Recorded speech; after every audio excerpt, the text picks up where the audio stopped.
Hi, it's me, Daniel, and today is day 3 of my chess journey. Well, I call it day 3, but actually I skipped a few days. Um, Real life, lots of stuff happening, but I managed to find some time today, and so I'm here for day 3's video. And today, I'll be looking at a game where I actually managed to beat a 2000 plus rated player on chess.com. And to those of you who don't play chess much, well, beating a 2000 plus player sure ain't easy. Right, so now let's have a look at the game. And here I've got the white pieces. Yes, I know. I seem to get the white pieces a lot, and I tend to do better with the white pieces. I wonder why. Okay, and here I started off with d4, right? As some of you know, I normally play d4 quite a lot. And knight f6, knight f3, d5, and hey, one of my favorite openings, the Queen's Gambit. Okay, black plays e6, knight f3. Okay, and this is a Slav opening where black is thinking of at some point taking the pawn on c4, and when the bishop takes, right, to then move the pawn here to b5, chasing the bishop back. Okay, and I played e3, right, opening up so that my bishop can take the pawn.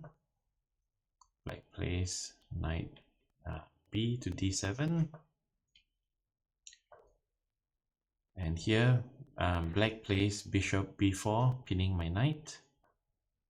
So I move my queen here to support, so that after black takes, white takes with the pawn, and black now move the knight here because I've got both the bishop and the queen protecting the e4 square. Okay, and black castles. I castle as well. Finally, black takes the pawn on c4. Okay, now I take back, and surprise! Black doesn't play b5. Instead, it plays knight to b6, right? This is a formation that I don't normally see, right? And obviously, I've got to move my bishop away. So I move my bishop back to d3. So still with my queen and bishop aiming for the h7 square. Right, so just in case at some point black's knight has to move away, and to avoid the pawn capture on h7, black plays h6. Okay, a3. Let's see what black does. Black retreats the bishop. Right, this doesn't look very good. As you can see here, you've got knight, bishop, knight, all on black squares here.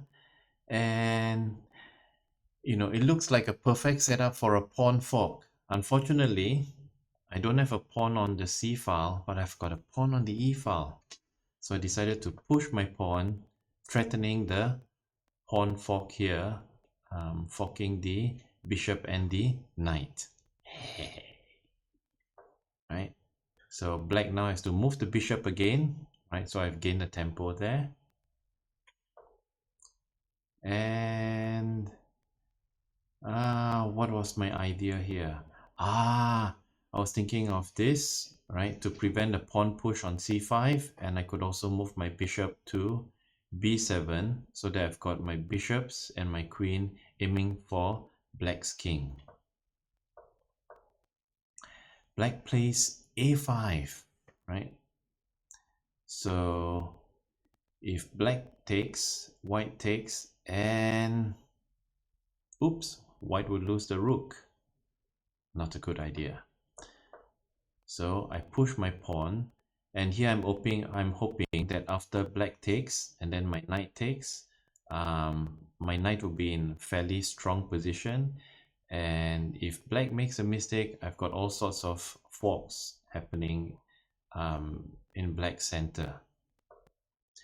So black plays c5, pushing the pawn.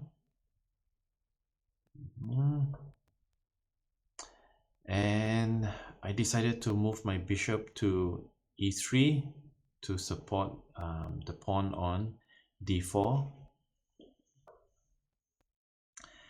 I forgot that black could move this, so now knight threatens the bishop, and it was a bit tricky here, and I decided to just, alright, I'll take double pawns. So I went h3. Knight takes the bishop, and I have to take back. So now you can see I've got a sort of pawn island here, but with double pawns on the e file. Not a good look.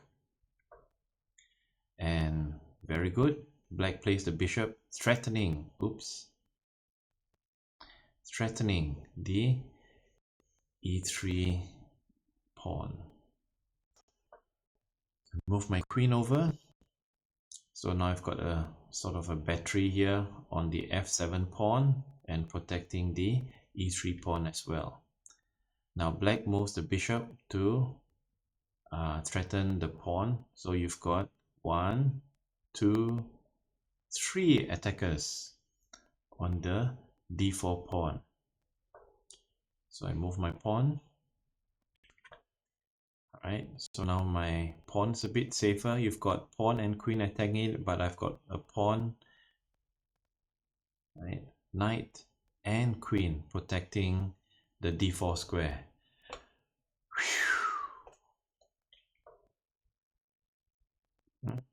And with this hole here, I decided to move my knight to e4, and again looking to see if at some point I could move my knight here to d6, and where it would be a very strong knight.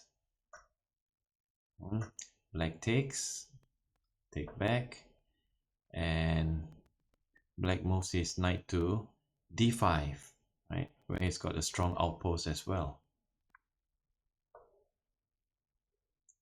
Okay, I moved a4 because I didn't like the idea of black pushing to a4 first. I would like to have my pawns connected.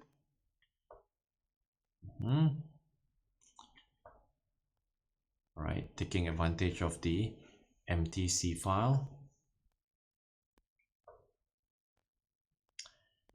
And I moved my bishop here. I was thinking of this trick, right? I'll move my queen later to c2, and if black moves the rook here to c8, I would have knight check, and whatever black does, whether black moves the king, takes the knight with the bishop, takes the knight with the pawn, I would then move my queen for a checkmate on the h7 square.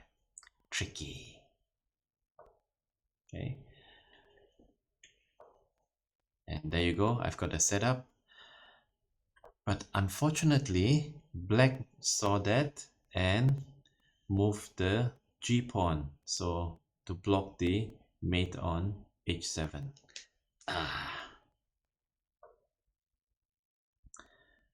So I had to change plans. I moved my queen to attack the knight. Ooh, nasty pin. So I had no choice. I had to take the bishop. Black takes here.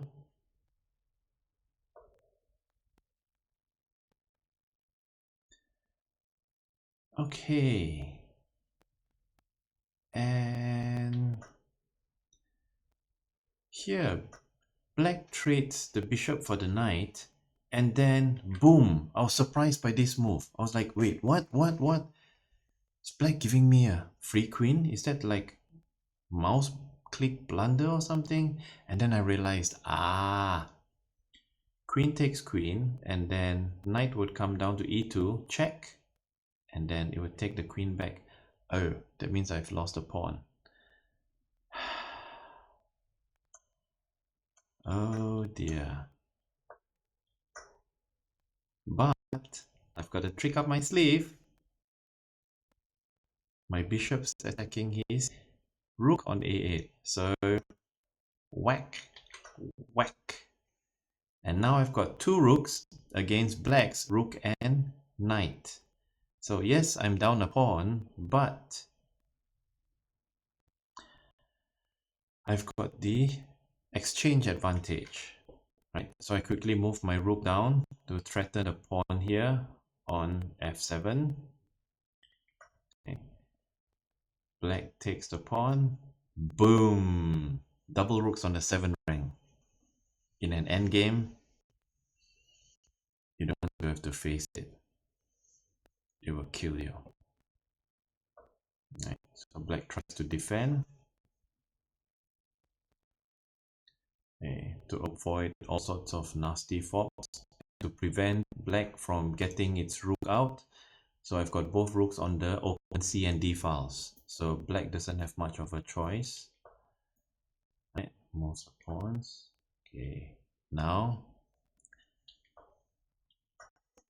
I'm looking to take out black's pawns. And here, black still cannot move its rook out.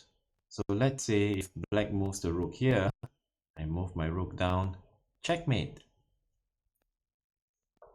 Okay, so black continues moving the pawns. Okay, I take out the pawn. And black moves here. Like I mentioned earlier, if the rook comes out from the 8th rank, I will move one of my rooks down and it'll be a checkmate. And here, even if black moves the pawn down to check, I can move my king up, I'm safe. Right? And if black moves the pawn down, well, I could trade pawns, right? Or I could just wait for black to take my pawn and then take back, right? So whichever way, my king's pretty safe so far. So what I could do here was I could then check and take one of his pawns. Ta-da! And this is how I managed to beat a 2000 plus player. As you could see, there weren't really any big blunders, right? Just some minor inaccuracies which I was able to take advantage of, but it was still a tough game all the way to the end game, right? And yeah, this really gave me a lot of confidence. I can beat a 2000 plus player. So tip of the day for mental health, right? If at any point where I might feel like, hey, I'm a really stupid guy, I'm really bad at chess, I could look back to this game and I could say, hey, I did beat a 2000 plus player once, and that proves I'm not stupid, right? So if at any point in the future I feel stupid, right, I could tell myself, hey, it's only a feeling. It's only a feeling. It's not true. It's not real. I am smart. Right, Cathy? Yes.